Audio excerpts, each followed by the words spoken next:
Soil is, without question, the most valuable resource on a farm. Good luck farming without it. Yet, most farm soils are treated like a growing medium rather than an appreciating asset that, with the right care, creates a solid foundation for a successful farm business. As you may have heard someone say, it's not dirt, it's soil.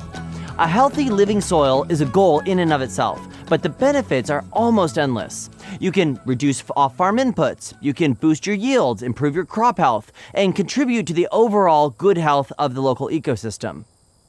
The concept of soil health isn't new, however.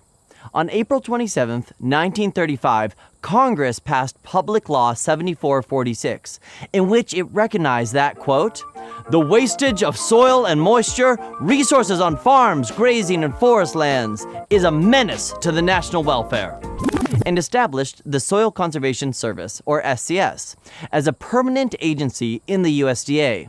The SCS became what we know today as NRCS back in 1994. That's more than 80 years of government support for what we now call soil health.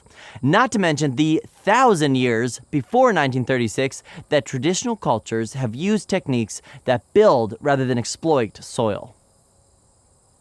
Healthy soil is important in all farming systems, but it's particularly important in an organic system. Organic farmers have to rely on the farm ecosystem to get the crops they want, and the foundation of all terrestrial ecosystems is the soil. We know that soil health directly affects crop quality and yield, but it also affects things like weed and pest pressure, which no matter what kind of farm you're on, will directly affect profitability. Organic farmers can't use synthetic, high-nitrogen fertilizers, fungicides, or herbicides. Similarly, high-soluble NPK that many conventional farmers depend on is just not an option for organic farmers. Which is all to say that organic farmers depend on soil health to be their crop protection and their fertility plan. It's that important. Farms that support optimum soil health realize multiple economic benefits, many of which you've likely heard about, but it bears repeating just because the list is pretty powerful. There's the reduced risk of yield loss in droughts and floods. You've got better access during wet periods. You can be a low-cost producer by spending less on outside inputs, and the list goes on and on. You might not have expected to hear a prayer in an online course, but let's first hear the Serenity Prayer and then tie it into the lesson. I promise it'll make sense. God, grant me the serenity to accept the things I cannot change, courage to change the things I can, and the wisdom to know the difference. There are soil characteristics that we just can't change. Soil scientists call these inherent properties. Things like soil type, texture, stoniness, and depth to bedrock. And then there are things that we can change, or what we call dynamic properties. These are properties such as soil organic matter, soil tilth, structure, aggregation, and nutrient availability. To realize the benefits of careful management, we must first understand how to achieve optimum soil health, which means understanding what factors are actually under our influence, thus the Serenity Prayer. Organic farmers need to take inherent properties into account when selecting whether a field is the good, right fit for organic grain production. The serenity to accept the things I cannot change, and the fields I should understand I shouldn't transition. The dynamic properties, though, are where organic farmers have influence and should focus all of their time and attention. The dynamic soil properties are each heavily influenced by practices that build and maintain soil organic matter. A simple rule of thumb, no matter the production system, to increase health and functionality of your soil, increase your soil organic matter. For every 1% increase in organic matter, you get 30 pounds more available nitrogen and 25,000 gallons more available water per acre. This provides massive advantages to organic farmers, driving resilience in their cropping systems. Organic matter is composed of 3 biological components. First, raw organic materials such as crop residues. Second, decomposing materials such as aged crop residues or manure. And third, humus. That's what we mean by organic matter. But what's the best way to get to that number 3, humus? That's the good stuff, the bank account that will pay dividends for years to come. How do we build soil organic matter and thereby improve soil health? As most of you have likely heard, NRCS breaks it down into 5 principles of soil health that result in building and maintaining healthy soils. The first, keep the soil covered. Second, minimize soil disturbance, including biological, chemical, and physical disturbances. Third, increase your plant diversity. Fourth, keep living roots in the soil year-round.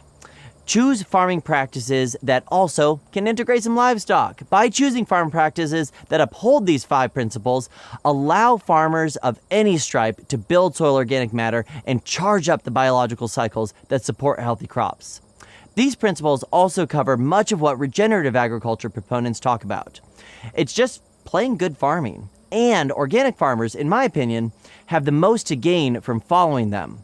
Without the conventional tools that can cover up less than ideal practices, organic farmers need healthy soils to survive. It's that simple, and it's that important.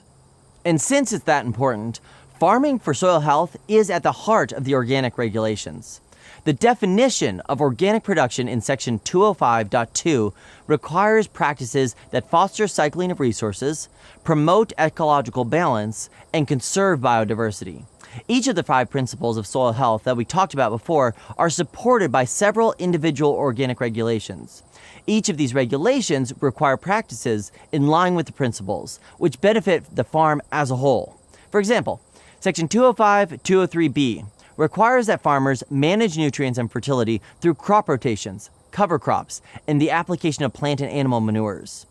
Following this regulation achieves 4 out of the 5 principles of soil health, as it doesn't specifically call out reducing soil disturbance. Then we would have 5 out of 5. That's contained in another regulation. I know that the regulation maybe isn't the most sexy part of organic farming, but I hope that this diagram really drives home that the regulations aren't an end in and of themselves. They're just tools to ensure good farming practices and continued access to a strong market. The results of practices that follow these principles can be stunning. We've all seen side-by-side comparisons that prove these benefits, and we're going to show you some more. Check out these images from research facilities in Nebraska and Wisconsin. Using cover crops, which fulfill a minimum of 3 soil health principles, keep the soil covered, increase plant diversity, and living roots in the soil year-round, these research plots clearly illustrate how cover crops reduce surface erosion, increase water infiltration, and water holding capacity of the field. The proof is in the pudding, which keeps your soil from looking like pudding. We know that all of you might be somewhat familiar with soil health, but we firmly believe that you just can't spend too much time talking about it, and reviewing the simple truths behind soil health just never gets old. Building healthy soils is important for all agricultural production systems, but it is particularly critical for organic grain farming. We've really only scratched the surface here, so the question remains, how do we build and maintain healthy soils in an organic farming system? See you in the next lesson.